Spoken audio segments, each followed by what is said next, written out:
Okay, so what we're going to be doing is finally talking about the nuts and bolts of story structure, and it'll be an interesting experiment in thinking about, in real time, how you would architect a story from a lot of raw material. Because one of the big puzzles you have, whether it's the documentary with 100 hours of footage, or whether it's with your screenwriter adapting a book into a screenplay, the book can be 800 pages long with thousands of episodes. You can't use all of them. How do you pick the elements of a story from a huge inventory of experience, a huge inventory of events? How do you pick the best elements and pull them forward and shape them into a story?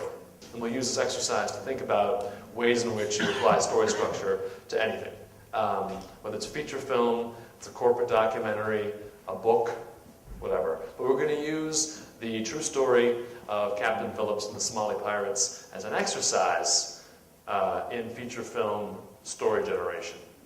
We're going to use that raw material and think about core elements, how we'd shape it. Sometimes, typically, the ordinary world is the place you are before you get the call to adventure. You get a sort of lay of the land, it's the setup. It's the world you're going to have to leave in order to pursue your motivation, in order to undergo your challenges, make all your decisions, find your courage. So the ordinary world would maybe, in the Captain Phillips story, be him barbecuing before he goes out with the Maersk Alabama in early April and the whole thing happens. That's another approach.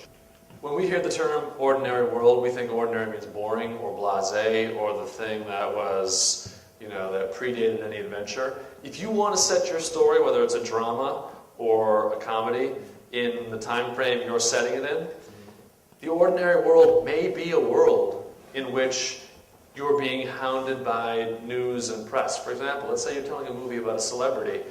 Her ordinary world may be getting besieged by paparazzi all the time. That's not my ordinary world. It's not your ordinary world, probably. That's her ordinary world. Ordinary world doesn't mean the boring, banal version of the world that the character experiences. It's almost a foregone conclusion as to how the story will be told. But you come in there and say, you know what? I want to do something a little bit different. I want to tell the story with all of its drama, but we're going to see it through someone else's point of view. Does it necessarily have to be from Philip's point of view? Can it be from a crew member's point of view? Can it be from the pirate's point of view? Sometimes the better story can be found from an oblique angle. And that's what you're talking about. You're shifting the point of view, you're seeing it through the eyes of the pirate, which would be unexpected. And that is a real challenge. How would you do that? How would you establish this crazy lifestyle of being a pirate as an ordinary world? How would you set that up?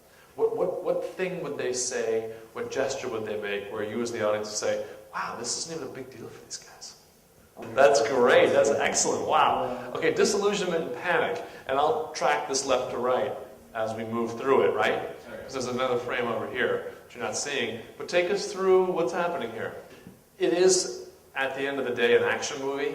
And so while you shape the structure of the story, while you find a way to optimize the characters, what you're also talking about is let's not use the inherent drama and the kind of otherworldly things that are happening if you take the time to focus on them. I mean, what you're saying is let's go inside that lifeboat and let's live that experience. If the story is from the Somali pirate's point of view, you have to establish through skillful filmmaking the fact that being on a speedboat, climbing a wall, having a gigantic tanker take evasive measures to ditch you and capsize your boat, scaling it, running in there with what AK-47s, that's the ordinary world.